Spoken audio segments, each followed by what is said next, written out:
Hello, I'm Jason here from Warwick Innovation District. We help drive innovation and support the development of new businesses. My special guest today is Chris Wilkinson, Student Innovation Officer at Warwick Enterprise. Thanks for your time, Chris. I suppose we ought to just start by focusing on Warwick Enterprise itself. What's it about and who's it for? Yeah, of course. And thanks for having me here. So, Warwick Enterprise is a part of the Warwick Innovation District that really focuses on the student experience within innovation and enterprise. So, we offer a suite of programs and services that help students wherever they are on their entrepreneurial journey in building the skills, in building the capacity, and giving them opportunities to develop their own ventures, be those social enterprises, be those a new business or a startup. So we're there throughout that student journey to bring people into their, and make them into entrepreneurs essentially. When you see the entrepreneur at the beginning of a journey, but they are a student, and can you recognize that drive or that dedication, or what is it that you're looking for in students as they're starting their journey? I mean, it's a really great question. And I think there's not any particular one thing that we do look for. And I think, we kind of have this idea of entrepreneurs being these people who have great ideas and they're bringing them out. And sometimes it's not the case. I think for some people who just kind of are very attuned to a particular problem and they'll go, oh, why is this like this? Shouldn't it be like this? And already you've got the makings of an entrepreneur there, as someone who is identifying problems or identifying wants, and is then thinking about potential solutions to them. So it doesn't even need to be this, grand, dramatic, I'm driven and ambitious. Sometimes it's just people who go, oh, I think there's a problem and I think I can be the one to solve it. And that is where you start your entrepreneur journey of just kind of going, hey, wouldn't it be cool if we did something like this? And I think the idea of Warwick Enterprise is to first get students to realize that that is how you make an entrepreneur. And everyone starts their entrepreneur journey in a different way, but we're there to kind of guide them through that journey, because I think it's one that is very undefined and very unclear of how you go about it. And we want to be there to help. Well, let's focus then on how you help others, because I've been in University of Warwick for about 3 years now in the innovation group, and I sort of tend to see two styles of entrepreneur. There's the entrepreneur that you've talked about, which is trying to fix something in their world. But then there's the other side of just, I don't care what I do, I just want to be successful. And that there's a different drive in those sort of people. Yeah. There's a confidence there that I never had when I was young. So let's just focus then on how Warwick Enterprise actually help. What sort of programs are available and what do you actually offer? Yeah, so I think the best way to kind of think about this is looking at the student lifetime and thinking, okay, if you come to the University of Warwick and either are one of those two people, or even a third category of just, I have never considered entrepreneurship or enterprise as kind of a career path. We have a lot of kind of foundational content, and that is kind of where I start a lot of the stuff. So we have our pathway program, which is essentially a 6-week, I want to call it boot camp rather than course, where we go through some of the fundamentals of being an entrepreneur and also being enterprising, because I think these skills are rewarding beyond going into your own venture or startup. So we teach people things like how to generate ideas, how to validate their concepts, and then how to go out and do very cost-effective market research, how to tell a story about their product, how to pitch themselves. So those are the skills that we offer right at the foundation. I think those are for everyone. And then as the student moves through their enterprise journey, we have sessions that we run in conjunction with staff across the university, whether that be pitching competitions, whether that be hackathons or marathons that we run.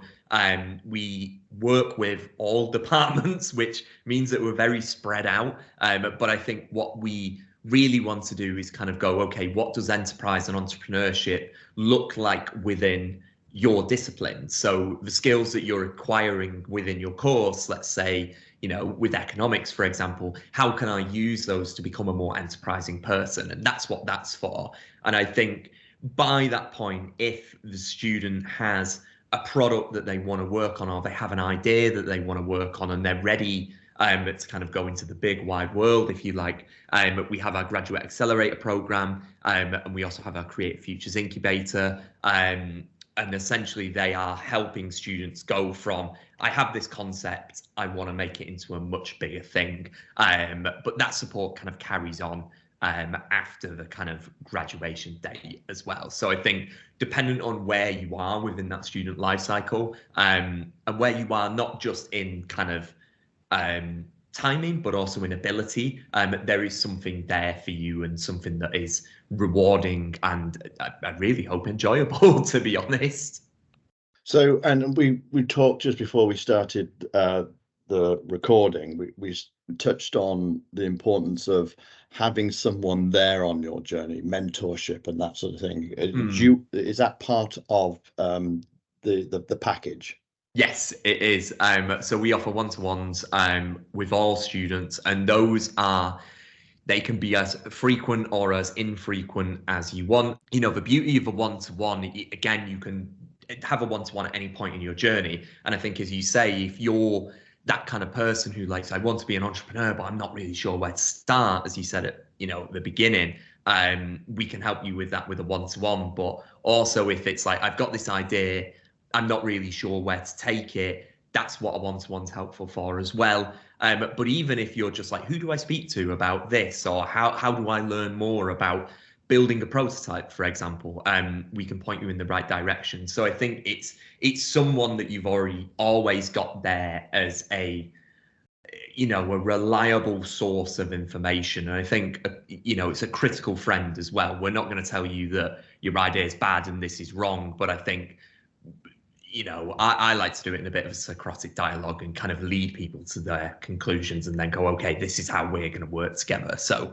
we do offer those services. And I think I'd strongly encourage students, wherever they are in that stage, or even if they're just looking to learn more about what they do after hearing this, book in a one-to-one and you'll meet one of our lovely team. You might even meet me, which I can't promise whether that's going to be a good thing or not. No, it's a good thing. But you can, it's a really great service. And I think it's something that I wish I had so readily at hand when I was at university. It's a really great thing that they do. We were talking before we recorded about the importance of experiencing new things, and the journey that takes you on. The failures are part of the growth and development, and then finally the importance of collaborating and lateral thinking. So definitely. I mean, on the first bit of kind of just trying and failing, I think it's one of those really formative experiences. And I don't think you need to go and do it as extreme as I did, of going, I'm going to go live in 5 or 6 different countries and do all these different jobs. It was incredibly rewarding, but it was a bit of a baptism of fire, to be totally honest. But it's incredibly valuable to kind of say, I'm going to try this. I'm going to see what happens. If it doesn't work out, what's the learning experience that I can take from that? And I think it makes you a really well-rounded person to have done those things. And I think being authentic with yourself as well about those kind of failures is a really important thing. I guess for me, another example, and I know we spoke about this beforehand, is, I do stand-up and, in places that I don't recommend anyone going to see, because I don't recommend anyone coming to see my stand-up. But I can plan and I can plan and I can plan and write content, But until I actually stand up on stage with a microphone in hand and start talking to an audience, I have no idea whether that's going to be funny or not. Unfortunately, in most cases, it's not funny as well, which is why it's such a difficult hobby. But you know, I think that kind of advice translates over to the student experience. And I don't want to kind of sit here and grandstand and say, oh, you should go and do all of these things, because, you know, I know how busy being a student is. I've very recently just been a student, and you know, I think the amount of expectations that are placed on students today is significantly higher than what it was when I was at university. So I don't want to be like, oh, this is what you need to do to be successful. But I think, you know, give yourself the permission to go and try new things. And I think even if it's something that you thought, oh, I've not really considered that, just give it a go. And if you don't like it, and if it's not for you, you might see that as a failure, but I guess I see that more as information. And it's like, okay, it's actually something that's really telling, and it helps you kind of move. And also it informs you as a person. You know, if you've done something and it didn't work out, being able to say why it didn't work out and what you're going to do about it is a massive kind of growth opportunity. And I think the lateral thinking side of things, I know we've had a couple of conversations about this in the past, and I think this stems from, I think, those market expectations that are kind of that exist around us, you know. And I think what really makes people stand out, and I think this is kind of the cusp of where you become an entrepreneur, is having that ability to laterally think. So essentially taking what you know out of one domain and applying it to another domain in an entirely novel way. And I think everyone talks about ChatGPT, and I didn't want to bring it up because I didn't want to be that guy who's like, oh, we're talking about ChatGPT on a podcast, because I feel like every podcast does. But ChatGPT is very good at doing singular tasks exceptionally well. What it will struggle to do for a while is that kind of knowledge exchange of, okay, how do I take what I've learned in history and apply it to the novel context of design? You know, those kind of, that gap that you've got to jump to get there is something that makes you that kind of natural problem solver, and a creative problem solver at that. And I think this kind of comes in two parts, because as you build those interests and as you try different things, you're being exposed to different ways of thinking. So all of a sudden you can then bridge the gap between different things. So it's the thing that will help separate you. But, you know, I don't want to say like, this is where you have to be, but I think encourage yourself to try lots of different things. And I think you will find that the rewards pay out very, very quickly.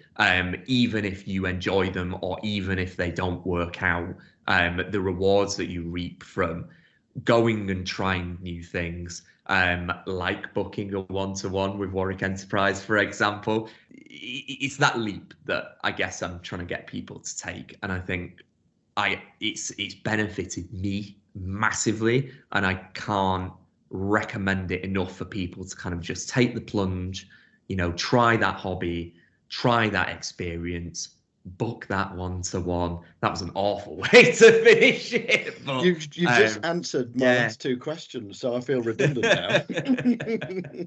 Well, Chris, thank you very much for your time today. And all the links to Warwick Enterprise will be accompanied on this post. Cheers very much, Chris. Yeah, thank you very much, Jason. Thank you.